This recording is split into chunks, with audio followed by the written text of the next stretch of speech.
Welcome to the West Wing Week, your guide to everything that's happening at 1600 Pennsylvania Avenue.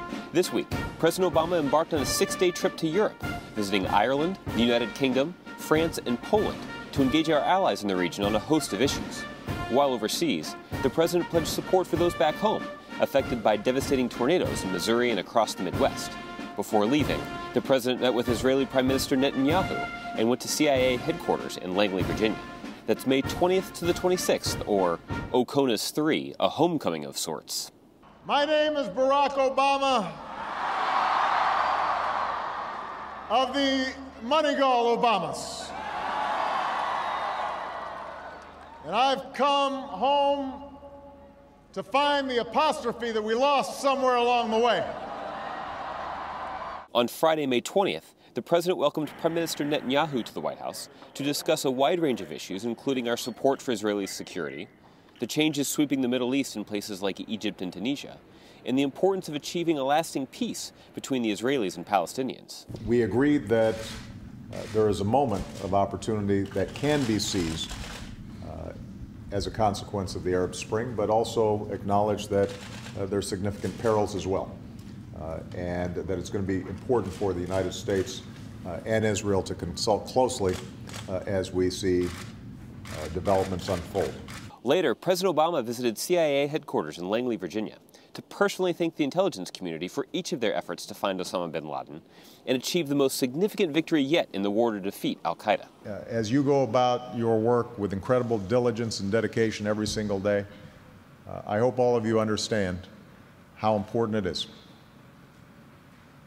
How grateful I am, and that you have the thanks of a grateful nation. On Monday morning, May 23rd, the president was briefed aboard Air Force One about the devastating tornadoes in the Midwest, while he traveled to Dublin, Ireland, the first stop on his trip. He first met with President McAleese at the palace, where he planted a tree of peace not far from the spot where Presidents Kennedy and Clinton had years earlier. Next, the president and First Lady visited Taoiseach Kenny to discuss a host of bilateral issues. Oh, what a wonderful writer she is. The president then traveled to Moneygall, a small town in Ireland where the president has roots. This is what the streetscape is like in the present day. Oh, that's wonderful. Oh, yeah. See, this is the homestead. This is Michelle.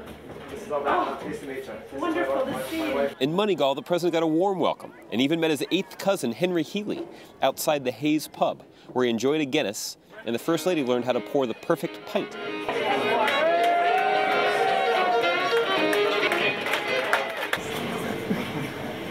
All right, I just want everybody to know I finished the pint. So if anybody asks, I'm very, very grateful to all of you, and I know the town put in a lot of work for this extraordinary greeting, so we appreciate it. Later, the president returned to Dublin to speak about the ties between the United States and Ireland to a crowd topping 25,000 people at a celebration at College Green. But first, he boned up on his Gaelic.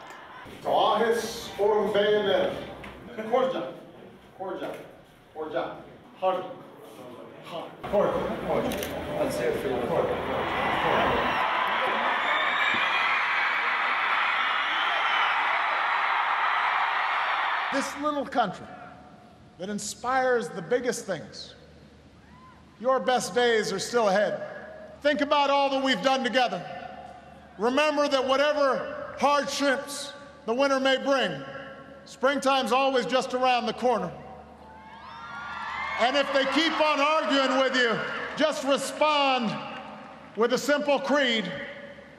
It's Federling. Yes, we can. Yes, we can. It's Federling. On Tuesday, May 24th, as the president traveled to England, he continued to monitor and keep track of the devastating tornadoes across the Midwest. He checked in again with Missouri Governor Jay Nixon and spoke with FEMA Director Craig Fugate, who was in Missouri at the direction of the president, to ensure the state has all the support it needs. All right. Well, Craig, I'm going to let you go. Is there anything else you think we need to do between now and then? I think I'll probably end up visiting on Sunday. On Sunday, the president will travel to Joplin, Missouri, to talk to people on the ground affected by the disaster. The president traveled to London to underscore the special relationship between our two countries and highlight how that relationship is essential to the security and prosperity of citizens in both nations. At Buckingham Palace, Her Majesty the Queen and Prince Philip held an elaborate arrival ceremony before showing the Obamas around, giving them a personal tour of an art exhibition inside the palace.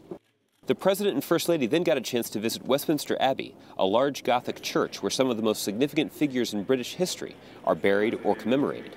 At the grave of the unknown warrior, the President laid a wreath to honor the British and American soldiers who lost their lives defending freedom, and saw some of the other notable figures buried in that hallowed place, like Sir Isaac Newton.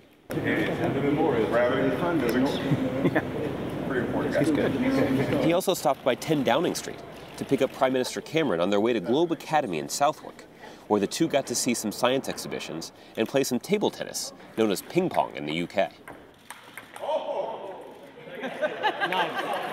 That night, at a state dinner hosted at the palace, toasts were made and the special relationship we share with the UK was renewed.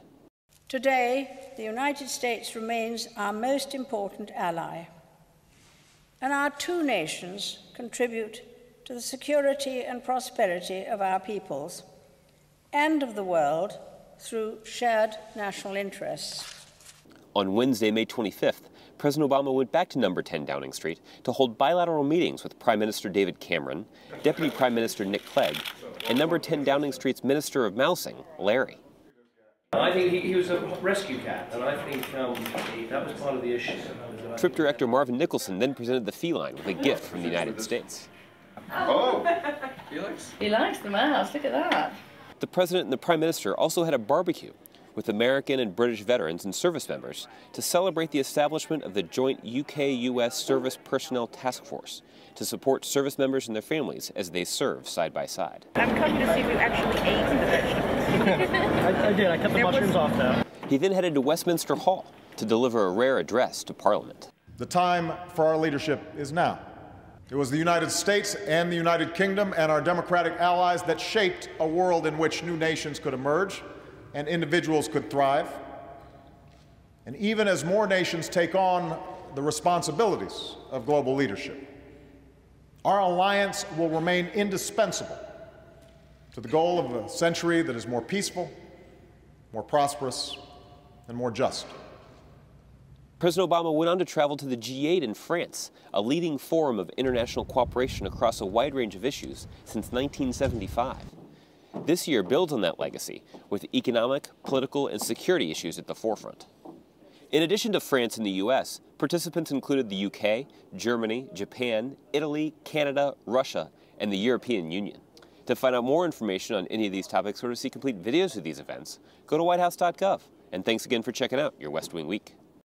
You know, if members of Congress aren't behaving, give them a little paddle, a little hurl.